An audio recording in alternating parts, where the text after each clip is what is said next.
প্রথম কথা, আমি ভীষণ হতাশ এই বিষয়টাকে এমন ভাবে ছড়ানো হচ্ছে। এবার প্রিন্স সিনেমার সংবাদ সম্মেলনে সাকিব খানের এলোমেলো আচরণ নিয়ে সরাসরি কথা বললেন জ্যোতির্ময় কুণ্ডু। ওখানে প্রচুর বেশি ক্রাউড ছিল, আমরা ঠিক মতো দাঁড়ানোর জায়গা পাচ্ছিলাম না। এবং আমরা যে জায়গায় দাঁড়িয়ে ইন্টারভিউ দিচ্ছিলাম সেখানেও পিছনে প্রচুর ক্রাউড, সামনে এত এত মানুষজন বসে আছে, আমরা ঠিকমতো দাঁড়িয়ে উঠতে পারছি না। এবং মিডিয়া থেকেই বলা হয় ওখানে যে ছবি তুলতে হবে তিনজনকে, আমার, শাকিব খান এবং ফারিনের। তো সেই মুহূর্তে উনি শুধুমাত্র আমাদের গার্ড করেছিলেন। এবারে সেটা মিডিয়ার সামনে যেভাবে অতিরঞ্জিত ভাবে বলা হচ্ছে, সেটা খুবই হতাশ করার মতো। এবং কি বলতো, কেউ কি বোকা যে কার যদি ইন্টেনশনালি এটা করার থাকতো, সে কি কখনো 300টা ক্যামেরার সামনে করবে এটা, যেটা মিডিয়ার সামনে বলা হচ্ছে? আমার তো মনে হয় না পৃথিবীতে এত কোনো মানুষ বোকা আছে যে 300টা ক্যামেরা অন আছে সে নিজেও জানে। সে যদি মানে ক্ষতি করার চেষ্টা করতো বা যেটা মিডিয়ার ক্ষতি করার না, যেটা মিডিয়ার সামনে প্রেজেন্ট করা হচ্ছে বারবার, সেটা করারই চেষ্টা করতো, 300টা ক্যামেরার সামনে নিশ্চয়ই করতো না। তার মনে হয় এটা সম্পূর্ণ অতিরঞ্জিত ভাবে বাড়িয়ে মিডিয়ার সামনে প্রেজেন্ট করা হচ্ছে, দ্যাটস ইট। অস্বস্তি তো প্রশ্ন আসে না এখানে।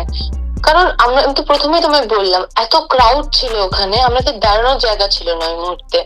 তো সেই সেই জায়গায় দাঁড়িয়ে অস্বস্তি বা কিছু, তো সেটা আমি তো বুঝতে পারিনি খুব একটা। বাংলাদেশ থেকে ফেরার পর যেটা দেখলাম প্রত্যেকটা মিডিয়া এবং সব জায়গায়, যে যারা যারা করছে এটা, তারা কিন্তু প্রত্যেকে ওখানে প্রেজেন্ট ছিল, তারা নিজেরাও দেখেছে সিচুয়েশনটা কি ছিল।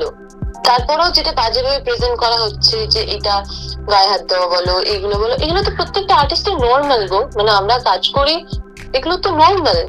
যারা যারা ওখানে ছিলেন তারা সবাই তাদের পরিস্থিতি, নিজেরাও বসার জায়গা পাচ্ছিলেন না, আমরা দাঁড়ানোর জায়গা পাচ্ছিলাম না।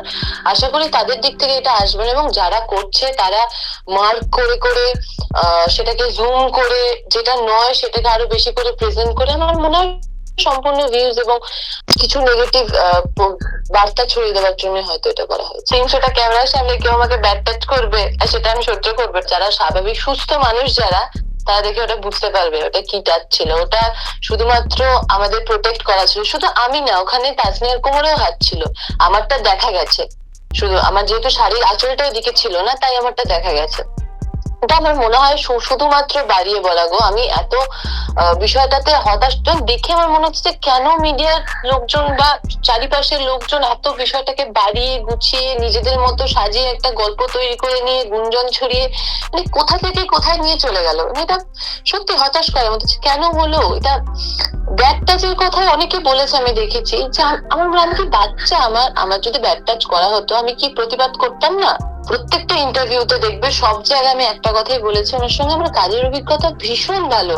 এবং খারাপটা এখানেই লাগে যে যখন এসে মানুষ এটাকে খুব ভুল ভাবে প্রেজেন্ট করে দর্শকের কাছে।